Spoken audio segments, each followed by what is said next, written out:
Alright, good afternoon. We've got an update on the automatic drip irrigation watering system that we've got in place for the garden.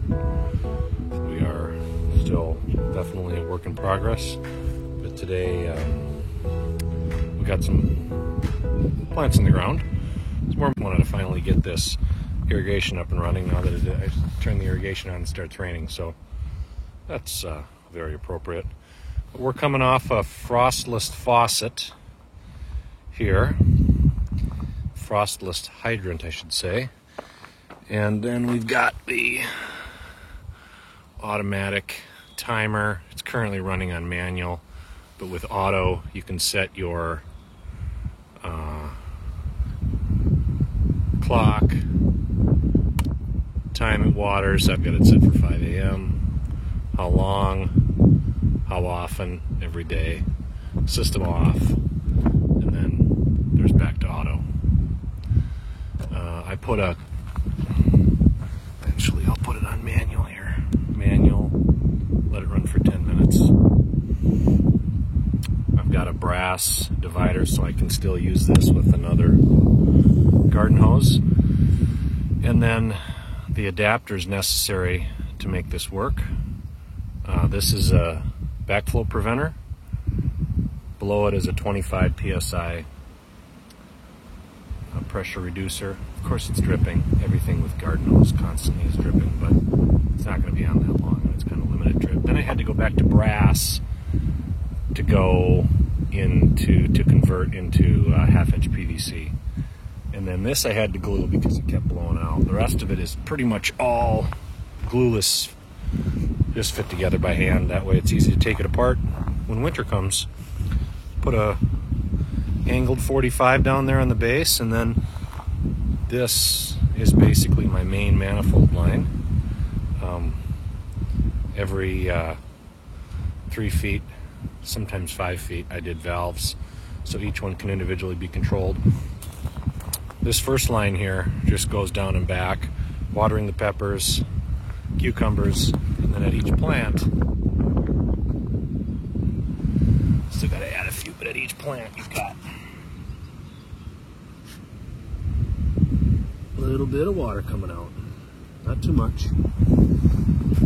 This stuff's actually quite easy to work with, but you learn what you can and can't do with it. A couple of the plants.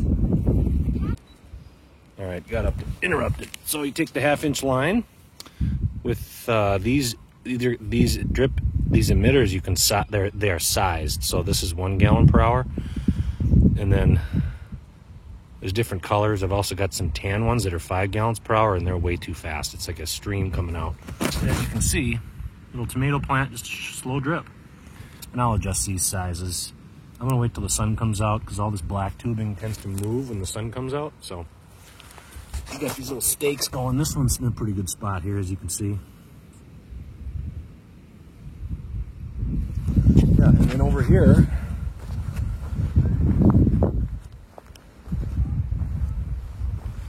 this is actually 50-foot 1/4 inch irrigation line, and they're built in basically holes or emitters every 12 inches. You can buy them with every 6 or every 12 or even longer, I think. So that's where I have my potatoes, and it's just slowly dripping out, as you can see right here.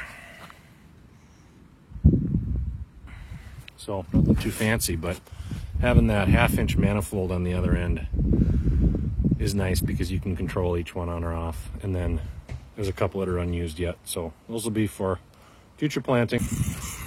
All right, one more thing I wanted to add. This line came from a different garden, so you can really kind of mix and match as necessary. I had a couple of plants here in this other garden where this line came from.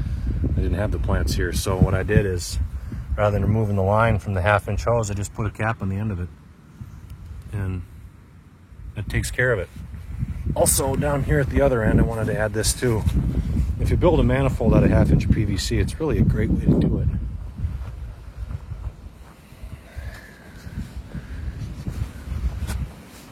This will kind of show you through the fence. At the end of the line, I put a 1/2 inch ball valve. that allows you to clean it out. I found that had to be glued, PVC glued in place, or it just kept blowing off. And then here's how I did each manifold comes out a little piece into this 1/2" adapter, adapts to 1/2" hose. You just fold the hose over and do your 1/4" push through fitting right there, and there's your 1/4" line.